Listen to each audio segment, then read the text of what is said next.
யாருடைய சிந்தையில் வேல் நிற்கிறதோ அவர்களுடைய எண்ணம் முழுக்க முருகனுடைய திருவடியில் பதியும். யாருடைய எண்ணம் முழுக்க முருகனுடைய திருவடியில் பதிகிறதோ அவர்களுடைய வாழ்க்கை மாறும். அதனாலதான் இந்த மகாமந்திரம் திருத்தணியில் உதித்தருளும் ஒருத்தன் மலை விருத்தன் என துளத்தில் ஒரு கருத்தன் மயில் நடத்து குகன்வேடே. கருத்தாக முருகப்பெருமான் மாறுவார், எண்ணமாக முருகப்பெருமான் மாறுவார்.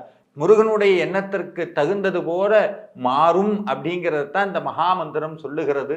இந்த மகாமந்திரத்தை யாரெல்லாம் பாராயணம் செய்கிறார்களோ அவர்களுடைய உள்ளத்தில் வேல் வரும். அது மட்டுமல்ல, தொடர்ந்து பாராயணம் செய்யக்கூடிய அடியவர்களுடைய இல்லத்திலும் வேல் வரும்.